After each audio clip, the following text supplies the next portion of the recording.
Barnaby the blue butterfly fluttered around Timmy's head as he walked home from school. "Barnaby, wait," Timmy said, giggling as he tried to catch the butterfly. "Don't you want to come inside and play?" The butterfly landed on his shoulder, as if it understood, and then flew away before Timmy could take his hand off his shoulder. Timmy continued walking until he heard a tiny voice. "Hello?" He looked around. Who's there? A tiny man wearing a suit and a top hat came out from behind a tree. "I am the guardian of time, and you have been chosen to receive the gift of time." The little man handed Timmy a pocket watch. "With this watch, you can control time, but you must be responsible and only use it when no one is looking." With that, the little man vanished. The first day, Timmy had a lot of fun with his new powers. He froze people as they were getting off the bus, so he could walk in front of them and be the first kid on the playground. He froze time during math class so he could finish his tests first.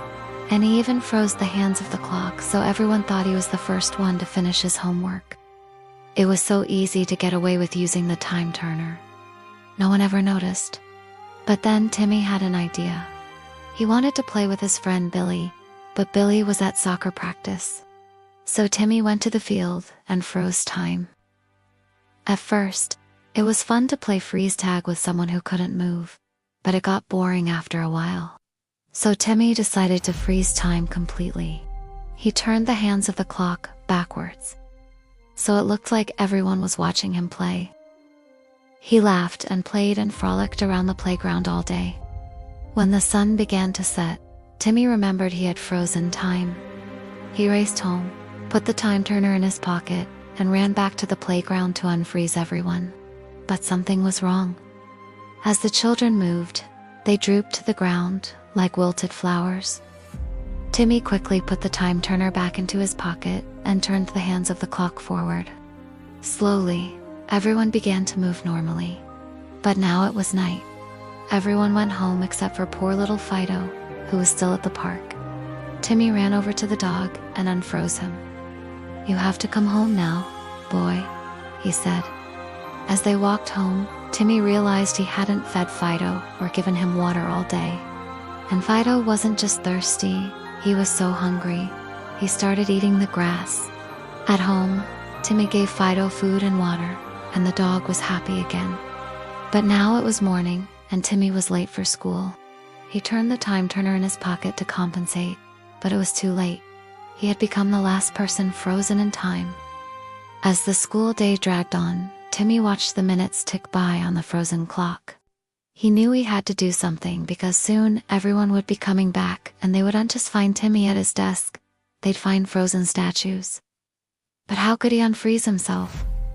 He didn't know. Then he remembered the butterfly. Maybe it could lead him to the time turner. Just as he was about to leave the classroom, the bell rang and Mrs. Periwinkle entered the room. She walked up to the frozen students and gently touched their shoulders. One by one, they all came back to life. Mrs. Periwinkle was the last one to unfreeze, and she looked around the classroom. "Good morning, class," she said with a smile. "What a beautiful day."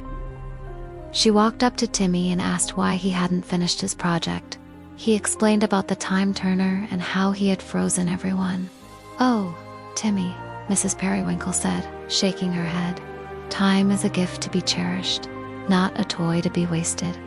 When you freeze time, you are robbing everyone of their precious moments. If you use your gift kindly, time will reward you kindly." Then Mrs. Periwinkle took the time turner and placed it around Timmy's neck.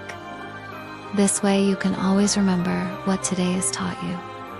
As the school day continued, Timmy saw that Mrs. Periwinkle was right. When he helped others, time seemed to go faster and he had more time to play.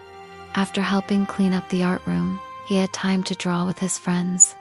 After helping organize the library books, he had time to read his favorite book.